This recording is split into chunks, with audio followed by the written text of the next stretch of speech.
This video is sponsored by Squarespace.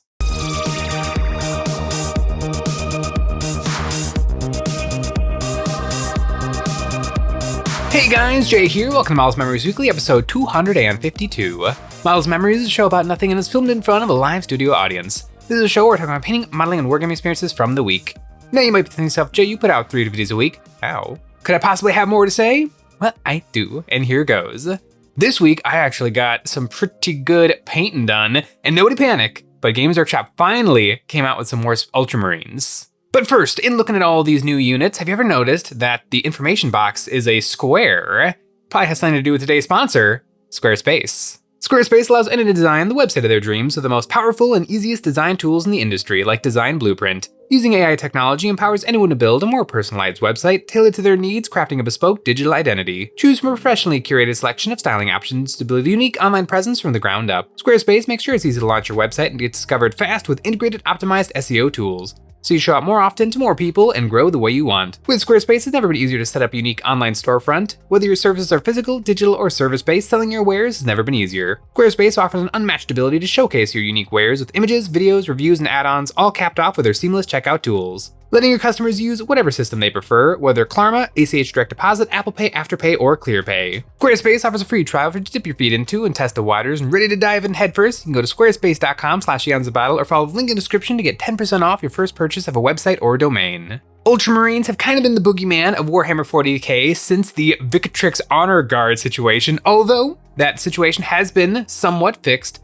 Liqerise went down in points, but they also went down in wounds. They no longer have 4 wounds, which is kind of like unreasonably tanky, and now they have 3 wounds.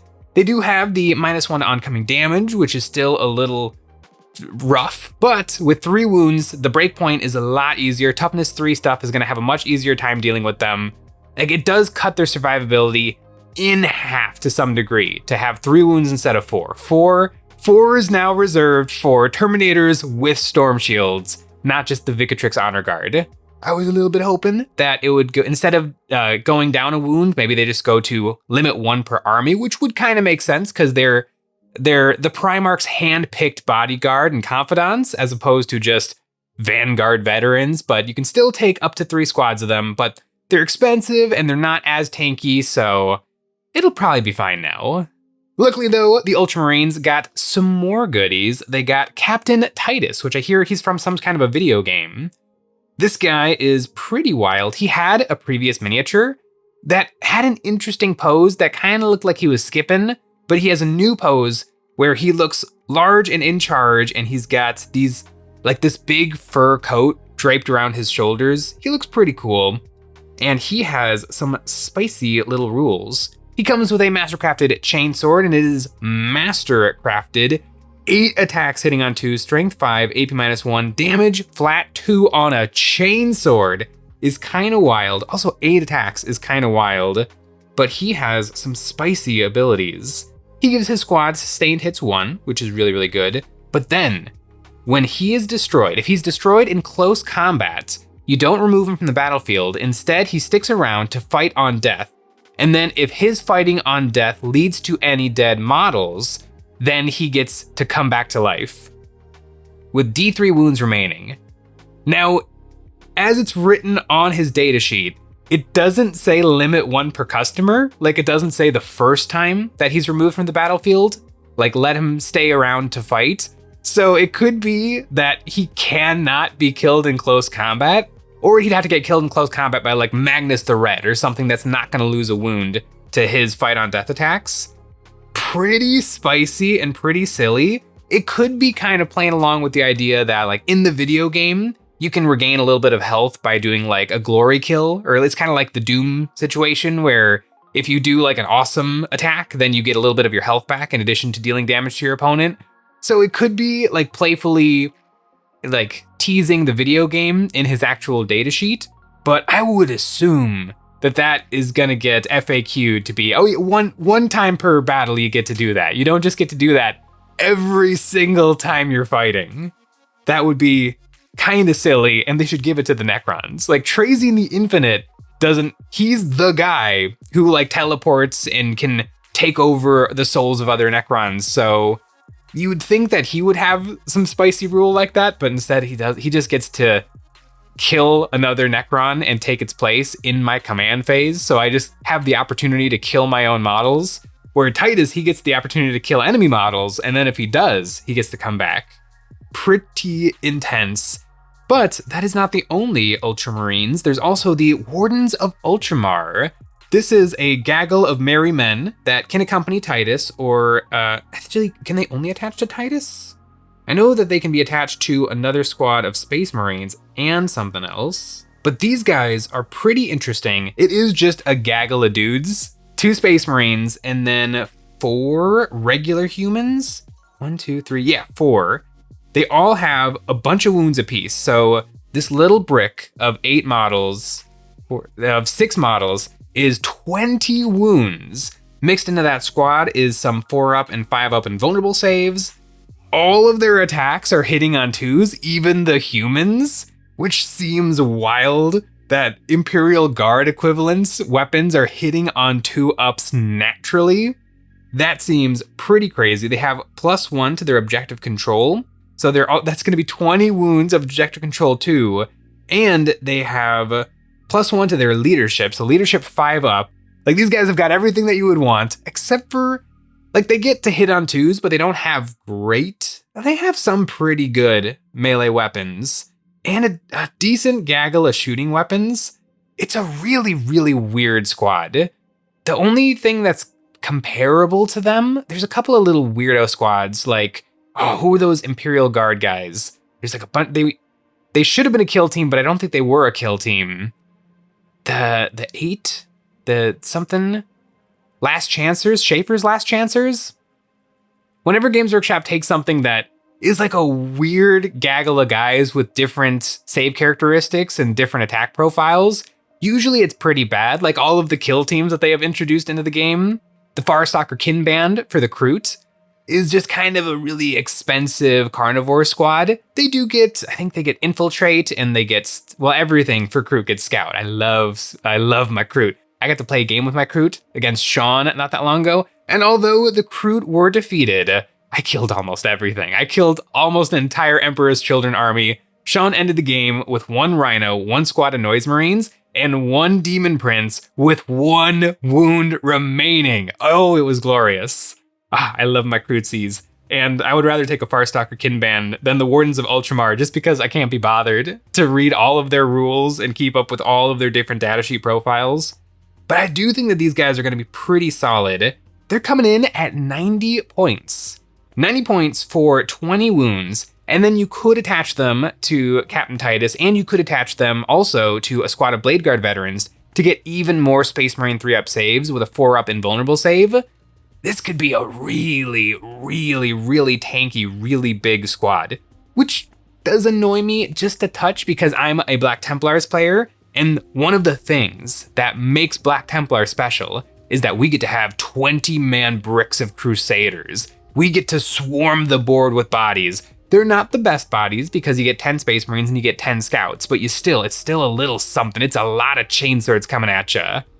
But Khorne Berserkers also get to be taken in 20-man squads, and those are all Space Marines, and they all hit a little bit harder than our Crusader squads. Space Wolves get their Wolf Claws, or they just get to take Space Marines with chainswords in 20-man blocks.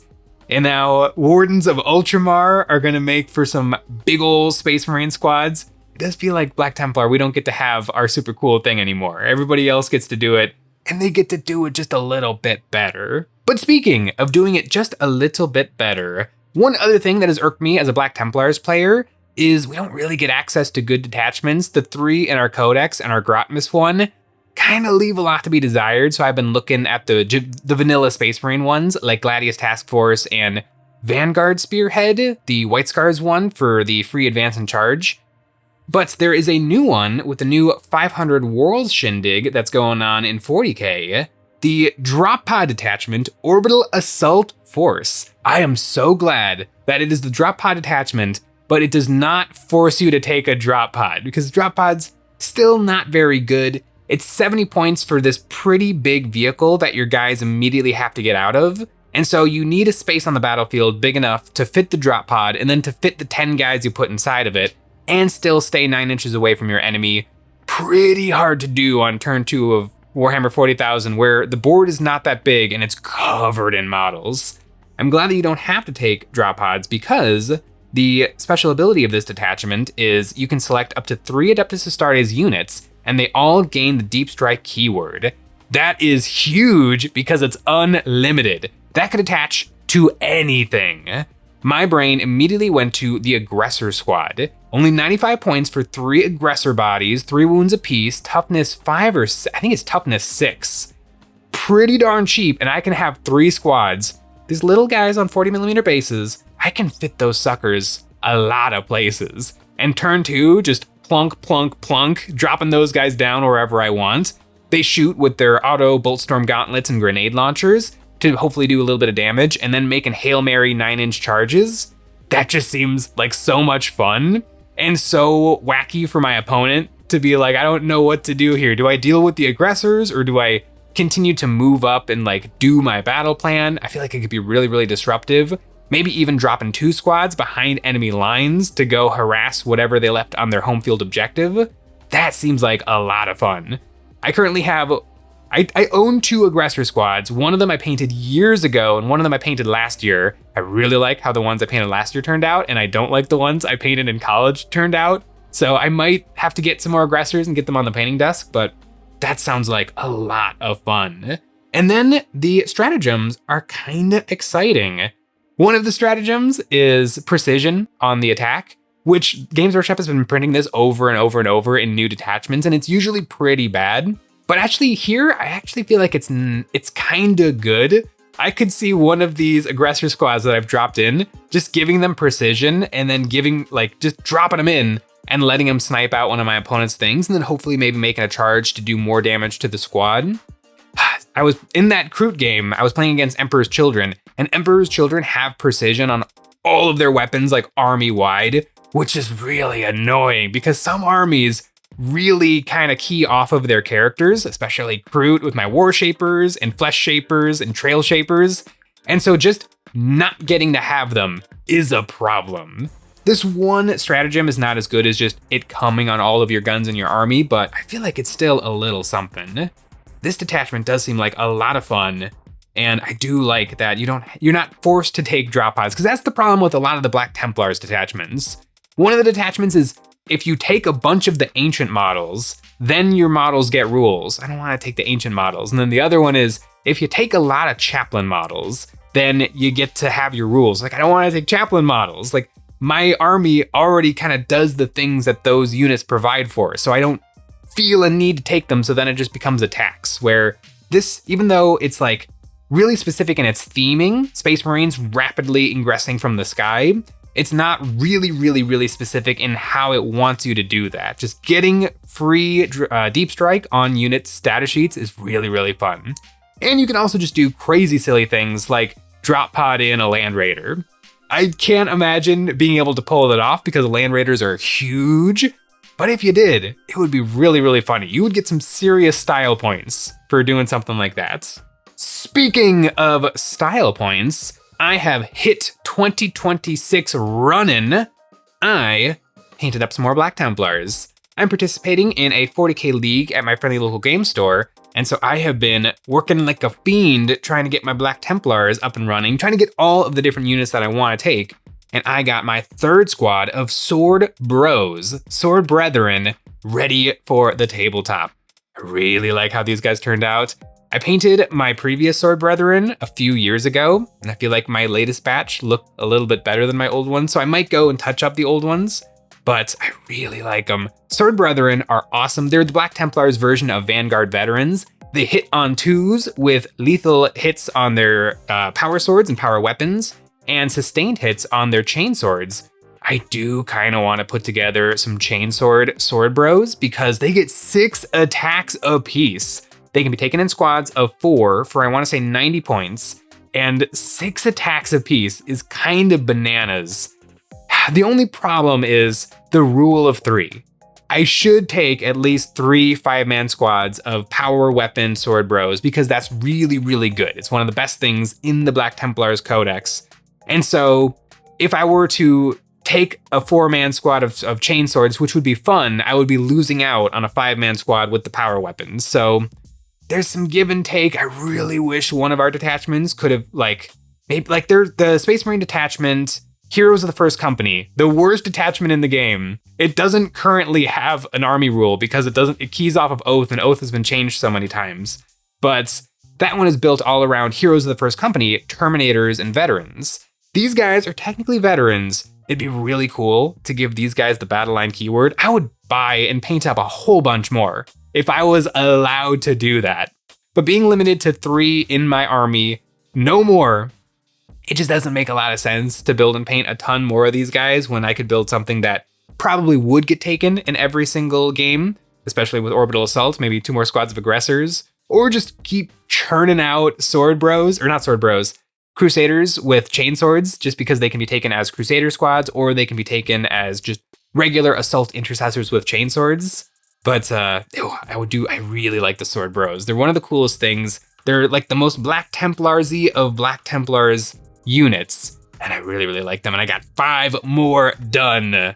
I was staying up extra late, just making sure I got a little paint on these suckers every day, and I got them done, and it feels really, really good. I think the next thing on the painting desk is another Gladiator tank. I have one, and I really enjoy painting it. Actually, the kit bashing took way longer than the painting, and I am still in the kit bash process, but I would like to have it done soon because I do really like the juxtaposition of these ye olde knights and walking alongside M1 Abrams tanks covered in like shielding and extra armor and ammo crates and all of this other like super high-tech stuff. I just really like the silliness of that. It feels very Black Templars because Black Templars are crazy zealots who they're not very tactically disciplined, and they don't necessarily follow the rules, but their sheer anger and violent nature means that they're incredibly effective on the tabletop. You don't have to have a really, really deep battle plan if you're just really, really good at killing stuff, and the Black Templars are good at killing stuff.